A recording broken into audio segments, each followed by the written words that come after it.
Hello दोस्तों, आप देख रहे हैं आपका अपना चैनल द जेकेएम थ्योरी तैयारी जीत की।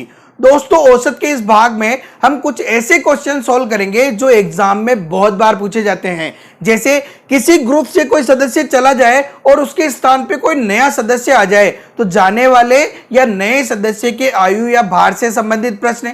किसी ग्रुप में कुछ सदस्य और आ जाए और या कुछ सदस्य चले जाए तो औसत पे क्या प्रभाव पड़ेगा, इससे संबंधित प्रश्न। या गलत औसत दिया हो और सही औसत का परिकलन करना हो, इससे संबंधित प्रश्न हम बहुत ही सरल और आसान विधियों से सॉल्व करेंगे, जिससे कि एग्जाम में आप मात्र कुछ ही सेकंड में क्वेश्चंस को सॉल्व कर सकते हैं। तो चलिए स्टार्ट करते हैं औसत का पार्ट 4।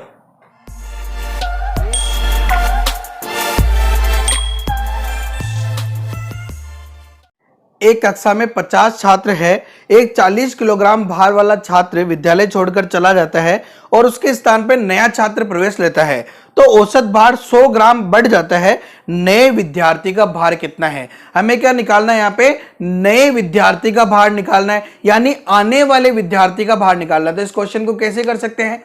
इसी प्रश्न से सवाल पूछ के हम ये क्वेश्चन सॉल्व कर सकते हैं। आने वाले तेरा नाम क्या, जाने वाला बताएगा। जी हां दोस्तों, आने वाले तेरा नाम क्या, जाने वाला बताएगा। कैसे? आने वाले यानी नए व्यक्ति का भार निकालना है तो किससे पूछेंगे हम? जाने वाले यानी पुराने वाले व्यक्ति से। तो इसका फॉर्मूला क्या हो जाएगा? नए व्यक्ति का भार या आयु भी हो सकती है बराबर पुराने व्यक्ति का भार या आयु प्लस माइनस कुल संख्या इंटू वृद्धि या कमी। जितनी भी औसत भार में वृद्धि या कमी हो रही है वो यहाँ आ जाएगा, कुल संख्या आ जाएगी। अगर वृद्धि हो रही है तो प्लस ले लेंगे और कमी हो रही है तो माइनस ले लेंगे। अगर ये फॉर्मूला याद है तो इस क्वेश्चन को हम 3 सेकंड में कर देंगे। जैसे नए का भार, तो नए का भार बराबर क्या हो जाएगा? पुराना। कितना है पुराने छात्र का भार? 40 केजी।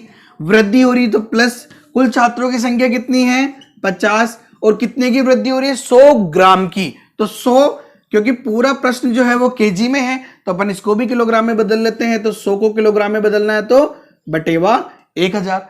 यहां से 2 जीरो से 2 जीरो कट गए और 1 जीरो से 1 जीरो कट गया। 40 और 5 कितना हो गया? 45 किलोग्राम। यानी कि आने वाले छात्र का भार कितना है? 45 किलोग्राम। तो हम बहुत ही आसानी से सोल्व कर सकते हैं। हमें बस एक लाइन याद रखनी है, आने वाले तेरा नाम क्या, जाने वाले बताएगा। अगला प्रश्न देखते हैं हम। 8 लड़कों के समूह में से एक लड़का चला गया तथा 56 किलोग्राम भार वाला नया लड़का समूह में सम्मिलित हो गया। इससे औसत भार में 2.5 किलोग्राम की वृद्धि हो गई। समूह से जाने वाले लड़के का भार कितना है? इस बार क्या पूछा है हमें? जाने वाले लड़के का भार पूछा है। पिछली बार क्या पूछा था? आने वाले का भार। इस बार क्या पूछा है? जाने वाले का भार। हमें फिर भी यही करना है, आने वाले तेरा नाम क्या, जाने वाला बताएगा। पिछली बार किया था, इस बार जाने वाले तेरा नाम क्या, आने वाला बताएगा। तो फॉर्मूला वही का वही है, हमें सिर्फ मान रखना है। जैसे नए का भार कितना है? 56 केजी, तो 56 बराबर पुराने वाले यानी कि जाने वाले का निकालना है। हमें दिया ही नहीं तो हम मान लेते हैं कि x है। वृद्धि हो रही है तो प्लस कुल कितने छात्र है? 8। और कितनी वृद्धि हो रही है? 2.5 किलोग्राम की। तो इंटू 2.5। बस इसे सोल्व करना है। पॉइंट हटाया यहां से, बटेवा 10। 5 से कटाए 2 बार और 5 से कटा 25 5 बार। 2 से 8 कट गया कितनी बार? 4 बार। तो आ गया 56 बराबर x प्लस 4 इंटू 5 यानी कि 20। तो x बराबर कितना आ गया? 56 माइनस 20 यानी कि 36 केजी। तो जाने वाले व्यक्ति का भार कितना हो गया? 36 किलोग्राम। अगर ये फॉर्मूला याद है तो चाहे नए व्यक्ति का भार पूछे या पुराने व्यक्ति का भार पूछ ले, हमें छात्रों की कुल संख्या पूछी जा सकती है या कितनी वृद्धि या कमी हो रही है पूछा जा सकता है। केवल क्वेश्चन में मान रखना है और आंसर आ जाएंगे। ज्यादातर नए व्यक्ति का भार या पुराने व्यक्ति का भार ही एग्जाम में पूछा जाता है। नेक्स्ट क्वेश्चन देखते हैं हम। एक क्रिकेट टीम के 2 खिलाड़ी की आयु क्रमशः 18 वर्ष तथा 20 वर्ष है। उनके स्थान पर 2 नए खिलाड़ी लेने से क्रिकेट टीम की औसत आयु में 2 माह की वृद्धि हो जाती है। 2 नए खिलाड़ी की औसत आयु कितनी है? देखो पिछली बार क्या हो रहा था, हमें एक जो है वो जा रहा था और एक व्यक्ति आ रहा था और उनसे रिलेटेड प्रश्न थे। यहाँ पे 2 व्यक्ति गए हैं और 2 नए व्यक्ति आए हैं, तो भी हमें क्वेश्चन को इसी फॉर्मूले से ही करना है और इसमें डायरेक्ट मान रखने हैं। जैसे ये कह रहा है कि 2 खिलाड़ी जिनकी आयु 18 वर्ष और 20 वर्ष है वो चले जाते हैं और उनके स्थान पर नए आते हैं। तो नए की आयु, बस ये ध्यान रखना यहां पे नए कितने जने हैं, 2 है, तो नए की आयु बराबर पुराने, यानी कितने जने गए हैं, 2, और दोनों की आयु कितनी है, 18 और 20 वर्ष, तो 18 प्लस 20 कुल आयु ले लेंगे अपन। क्या हो रही है यहाँ पे, 2 माह की वृद्धि, तो प्लस कुल संख्या। अब देखो एक क्रिकेट टीम है, उसमें से 2 खिलाड़ी गए हैं, और क्रिकेट टीम में कितने जने होते हैं, 11, तो कुल संख्या कितनी हो गई, 11 इंटू वृद्धि कितने की हुई है, 2 माह की, तो 2 माह है, ठीक है, ये तो है वर्ष और ये क्या है, माह। अच्छा यहां पे कितना हो गया, 20 और 18, 38 वर्ष प्लस 11 इंटू 2, 22 माह है।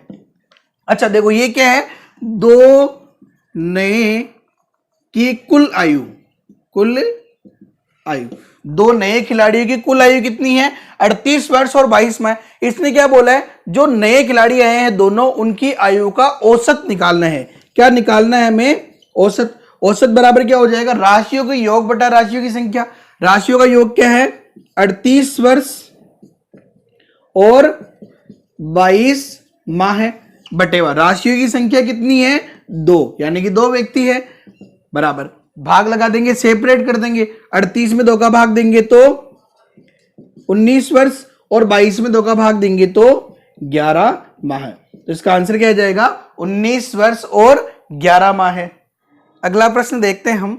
10 छात्रों की औसत आयु 20 वर्ष है, 5 नए छात्र और आ जाने से उनकी औसत आयु में 1 वर्ष की वृद्धि हो जाती है। तो बताओ 5 नए विद्यार्थियों की औसत आयु क्या है। देखो यहां पे छात्र कितने दे रखे हैं अपने को, पहले 10, और उनका औसत एवरेज कितना है, 20। अच्छा कुल कितना हो जाएगा, कुल आयु कितनी हो जाएगी, 20 इंटू 10 यानी कि 200 वर्ष।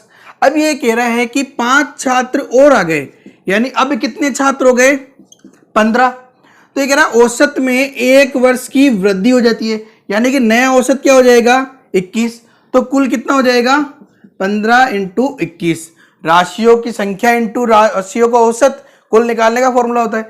15 को 21 से गुणा करेंगे, कितना आएगा, 315। अब ये पूछ रहा है कि 5 नए छात्रों का औसत कितना है। तो देखो 10 से 15 हो गए, यानी 5 नए छात्रों की आयु का योग बराबर क्या हो जाएगा, 315 में से 200 घटा लेते हैं अपन, नई कुल योग में से पुराना कुल योग घटा लेते हैं, तो 315 माइनस 200 यानी कितना हो गया, 115। तो औसत क्या हो जाएगा, औसत बराबर राशियों का योग कितना है, 115 बटेवा राशियों की संख्या कितनी है, 5। 115 में 5 का भाग देंगे तो 23 वर्ष। अतः नए 5 छात्रों की आयु का औसत क्या हो जाएगा, 23 वर्ष। अगला प्रश्न देखते हैं हम। किसी छात्रावास में 30 छात्र है, 10 छात्र और आ जाने से कुल खर्च 60 रुपए बढ़ गया, किंतु प्रति व्यक्ति खर्च 1 रुपए कम हो गया।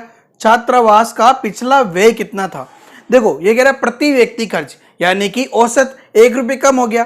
पहले कितना था नहीं दे रखा है, तो अपन क्या मान लेते हैं, x। तो देखो क्वेश्चन क्या कह रहा है भाई, पहले छात्र कितने थे, 30। कितने छात्र थे, 30, और उनका जो औसत है वो अपन मान लेते हैं कितना है, x। तो कुल कितना हो जाएगा, कुल बराबर राशियों की संख्या इंटू औसत, यानी कि 30 इंटू x यानी 30x। ये तो है पहले की बात। अभी कह रहा है 10 छात्र और आ जाने से, नए छात्र और कितने आ गए, 10, यानी नए कुल कितने छात्र हो गए, 40।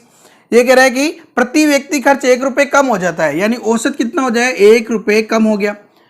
तो ये कह रहा है कि कुल खर्च 60 रुपए बढ़ गया। कुल खर्च कितना बढ़ा है, 60 रुपए बढ़ा है। पहले कितना था, 30x, और अभी कितना हो गया, 30x प्लस 60। ये तो क्वेश्चन के अकॉर्डिंग, जबकि अपने अकॉर्डिंग नया कुल खर्च कितना है, कुल खर्च क्या जाएगा, राशियों की संख्या इंटू राशियों का औसत, यानी कि 40 इंटू x माइनस 1 बराबर कितना हो जाएगा, 30x प्लस 60। ये हो गया यहाँ से 40x, 40 इंटू माइनस 1 माइनस 40 बराबर 30x प्लस 60।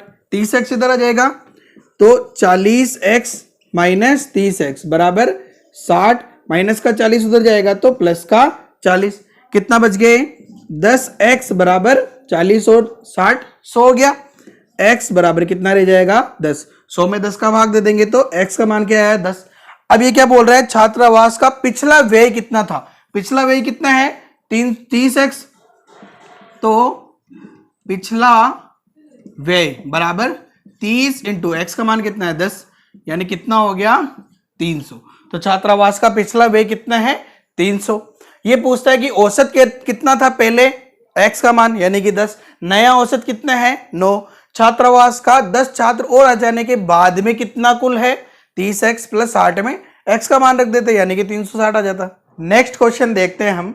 5 लगातार आने वाली प्राकृत संख्याओं का औसत m है।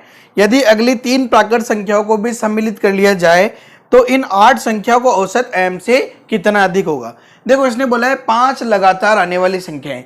5 लगातार संख्याएं मान लेते हैं अपन, जैसे पहली x, तो अगली x plus 1, x plus 2, x plus 3 और x प्लस 4। ये हो गई 5 लगातार आने वाली संख्या। इनका क्या दे रखा है औसत, एवरेज, जो कि क्या होता है राशियों का योग बटा राशियों की संख्या। राशियों की संख्या कितनी हो गई 5 और औसत कितना दे रखा है m। अच्छा इनका योग करें तो देखो x कितनी बार है 5 बार, तो 5x प्लस 1 और 2 3 और 3 6 और 4 10 बटेवा 5 बराबर कितना है m। अच्छा सेपरेट करके भाग दे लेते हैं। यहाँ पे 5x में 5 का भाग देंगे तो x प्लस 10 में 5 का भाग देंगे तो 2 बराबर m। यानी अपने हिसाब से औसत x प्लस 2 है और क्वेश्चन ने क्या दे रखा है m। चलो ये तो हो गई यहां तक की बात। अभी कह रहा है अगली 3 संख्याएं और शामिल कर लें। अगली 3 संख्याएं, अच्छा अगली 3 संख्याएं कौन कौन सी हो जाएगी, x प्लस 4 तक तो पहले थी, इसके आगे वाली x प्लस 5, फिर x प्लस 6 और x प्लस 7, ये हो गई अगली 3 संख्याएं। इनका औसत ये बोल रहा है कि इससे कितना अधिक है। अच्छा इनका औसत निकाले एवरेज बराबर, तो राशियों का योग देखो पहले वाली 5 राशियों का योग तो कितना है 5x प्लस 10 और नई 3 का, इनको जोड़ लेते हैं plus x plus 5 plus x plus 6 और प्लस x प्लस 7 अपॉन राशियों की संख्या 5 पहले थी 3 और आ गई यानी कितनी हो गई 8 बराबर 5x और x 6 7 8, 8 तो हो गया x यानी 8x प्लस 10 और 5 15 और 6 21 और 7 28 बटेवा 8। अच्छा भाग दे अपन तो कितना हो जाएगा, देखो 8x में 8 का भाग जाएगा x प्लस 28 में 8 का भाग देंगे तो 3 बार जाएगा 8 3 24, बचा कितना 4 पॉइंट और ये हो जाएगा 40। तो 8 का भाग 40 में कितनी बार जाएगा 5 बार, यानी x प्लस 3.5 और पहले कितना था x प्लस 2, यानी देखो x प्लस 2 से कितना ज्यादा है 1.5, यानी कि m से 1.5 अधिक होगा, 1.5 अधिक होगा। तो इसका आंसर क्या हो जाएगा m से 1.5 अधिक। नेक्स्ट क्वेश्चन देखते हैं हम। 19वीं पारी में 98 रन बनाकर एक क्रिकेट खिलाड़ी की औसत रन संख्या में 4 रनों की वृद्धि हो गई। 19 पारियों के बाद उसकी औसत रन संख्या क्या होगी। देखो 19वीं पारी में 98 रन बनाए तब उसके औसत रन संख्या में 4 की वृद्धि हो गई, यानी कि 19वीं पारी के पहले यानी 18 पारियों तक औसत क्या था नहीं दे रखा है, तो अपन मान लेते हैं कि 18 पारियों का औसत क्या है x है।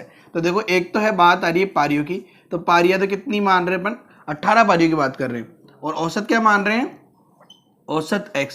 तो कुल रन कितने हो जाएंगे, कुल बराबर क्या हो जाएगा राशियों की संख्या इंटू औसत यानी कि 18x। अब ये कह रहा है कि इसने एक और पारी खेली यानी कि पारियां क्या हो गई अब 19 पारियां हो गई। ये कह रहा है 19वीं पारी में कितने रन बनाए 98 रन है ना, कितने बनाए 98, तो कुल रन कितने हो गए 18x प्लस 98। ये कह रहा औसत रन संख्या में 4 की वृद्धि हो गई, यानी औसत क्या हो गया पहले x था तो अब क्या हो गया x प्लस 4।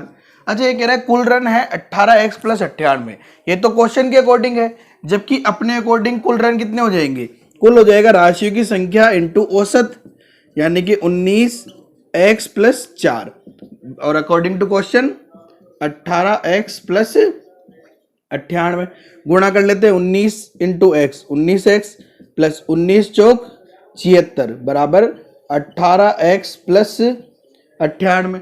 18x इधर ले जाते हैं 76 उधर ले जाते हैं 19x माइनस 18x बराबर 98 माइनस 76। तो ये क्या आया x बराबर 98 माइनस 76 कितना आ गया 22। देखो x का मान आ गया 22, यानी कि 18 पारियों तक औसत कितना था 22। 18 पारियों के बाद यानी 19वीं पारी के बाद में औसत कितना हो गया 22 + 4 यानी कि 26। ये पूछता है कि भाई कुल रन कितने थे 18 पारियों तक, 18x तो 18 और x की जगह रख देंगे क्या 22। ये बोल रहा है कि 19वीं पारी के बाद कुल रन कितने थे, तो 18x + 98 में x का मान रख देंगे 22। क्या पूछा है क्वेश्चन ने, 19 पारियों के बाद उसकी औसत रन संख्या क्या है। 19 पारियों के बाद औसत रन संख्या यानी कि x + 4, x का मान रखेंगे तो 22 + 4 यानी कि 26। तो इसका आंसर क्या हो जाएगा 26। अब हम देखते हैं सही औसत निकालना। जब गलत औसत दे दिया जाता है और सही औसत का परिकलन करना हो तो हम क्या करेंगे, डायरेक्ट फॉर्मूला याद रख लेंगे।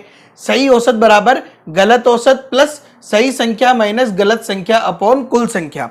हमेशा एक क्रम यही रखना है, सही संख्या माइनस गलत संख्या, क्योंकि जब सही संख्या ज्यादा होगी गलत संख्या कम होगी तब प्लस आ जाएगा, और जब सही संख्या छोटी और गलत संख्या बड़ी होगी तो छोटी संख्या में से बड़ी संख्या घटाएगा तो चिन्ह किसका आएगा, बड़ी संख्या का, यानी यहाँ माइनस आ जाएगा उसके बाद में। तो हमेशा ध्यान रखना, क्रम यही रखना है। जैसे क्वेश्चन देखते हैं हम, 10 संख्याओं को औसत 15 परिकलित किया गया, बाद में पता लगता है कि औसत परिकलित करते समय एक संख्या 36 को गलती से 26 पढ़ लिया गया, तो सही औसत हो सकता है। देखो हमें क्या करना है, यहाँ मान रखना है, सही औसत बराबर गलत औसत कितना है, 10 संख्याओं का औसत 15, यानी कि गलत औसत दे रखा है 15 प्लस सही संख्या माइनस गलत संख्या। देखो ये क्या बोल रहे हैं, गलती से 36 को 26 पढ़ लिया गया, यानी सही क्या है 36 और गलत क्या है 26, पढ़ा क्या गया है 26, तो गलत क्या है 26। तो सही संख्या कितनी है 36 माइनस गलत संख्या कितनी है 26, और कुल कितनी संख्या है 10 संख्या है,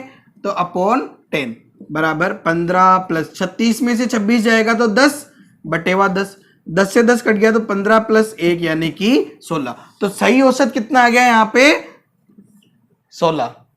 जैसे एक और क्वेश्चन देखते हैं हम, एक कक्षा में 20 विद्यार्थियों के अंकों की औसत गणना 50 है, 20 छात्र है और औसत कितना दे रखा है 50, मगर बाद में पता चला कि एक विद्यार्थी की गलती से 70 के स्थान पे 40 अंक लिखे थे, 70 लिखने थे, लिख कितने दिए 40, तथा एक अन्य विद्यार्थी के 50 के स्थान पर 60 अंक लिखे, तो कक्षा का सही औसत क्या है। देखो 50 के स्थान पे 60, यानी लिखना था 50 और लिख कितने दिए 60, यहाँ पे 2 सही संख्याएं हैं और 2 गलत संख्याएं हैं, तो अपन कुल सही और कुल गलत ले लेंगे। तो सही औसत बराबर क्या हो जाएगा, फॉर्मूले में मान रखना है बस, गलत औसत कितना दिया हुआ है 50 प्लस सही संख्या। देखो सही संख्या कितनी है, एक विद्यार्थी के तो 70 के स्थान पे 40, यानी कि सही कितना है 70 और गलत कितना था 40, और दूसरे विद्यार्थी के 50 के स्थान पे 60 अंक लिखे, यानी सही तो है 50 और गलत कितना है 60। तो अपन क्या करेंगे, सही संख्या को जोड़ लेंगे और गलत संख्या को जोड़ लेंगे अपॉन कुल संख्या है। कुल कितने विद्यार्थी कक्षा में 20, तो हो गया 50 प्लस 70 और 50 कितना हो गया 120 माइनस 40 और 60 कितना हो गया 100 बटेवा 20, तो ये हो गया 50 प्लस 120 में से 100 जाएगा तो 20 बटेवा 20, तो ये हो गया 50 प्लस 20 से 20 कट जाएगा एक बार 1, यानी कितना आ गया 51। तो सही औसत क्या हो गया यहाँ पे 51। नेक्स्ट क्वेश्चन देखते हैं हम, 8 व्यक्तियों की एक टीम ने तीरंदाजी प्रतियोगिता में भाग लिया, सबसे अच्छे तीरंदाज ने 85 अंक प्राप्त किए हैं, यदि इसने 92 अंक प्राप्त किए होते तो औसत प्राप्तांक 84 होता, पूरी टीम ने कुल कितने अंक प्राप्त किए। देखो ये कह रहा है कि 8 व्यक्तियों ने भाग लिया है तीरंदाजी प्रतियोगिता में और इनका जो सबसे अच्छा तीरंदाज है उसने 85 अंक प्राप्त किए हैं, लेकिन ये कह रहा है यदि 85 के बजाय ये अगर 92 अंक प्राप्त करता तो इनका औसत कितना होता 84, औसत कितना होता 84। अब ये पूछ रहा है कि भाई पूरी टीम ने कुल कितने अंक प्राप्त किए हैं, कुल अंक निकालने। देखो अपन ये बोल रहा है कि जब 92 अंक प्राप्त किए सबसे तीरंदाज ने तब 84 एवरेज है, तो कुल कितना हो जाएगा, कुल बराबर राशियों का औसत इंटू राशियों की संख्या, तो 8 इंटू 84 बराबर 8 को 84 गुणा करें, 8 चौक 32 का 2 हासिल का 3, 8 8 64 और 3 67, यानी 672। कुल अंक कितने आ गए 672। और यहाँ पे बहुत सारे स्टूडेंट क्या करते हैं 672 को राइट कर देते हैं वहां पे, और ऐसे आधे से ज्यादा राजस्थान बाहर हो जाता है, क्योंकि इसने शुरू में ही कह दिया था कि अगर 85 के स्थान पे 92 अंक होंगे तो 672 होगा कुल। लेकिन ओरिजिनल में अंक कितने आए हैं इसके? 85 तो है, और कितने ज्यादा लिख दिए थे इसने? 7 ज्यादा लिख दिए थे, यानी 672 कब आया? जब 7 अंक इसको ज्यादा दे दिए। तो सही क्या हो जाएगा? 7 अंक। अब कम कर दो तो 672 में से 7 जाएगा तो 665, यानी कि पूरी टीम ने कितने अंक प्राप्त किए हैं? 665।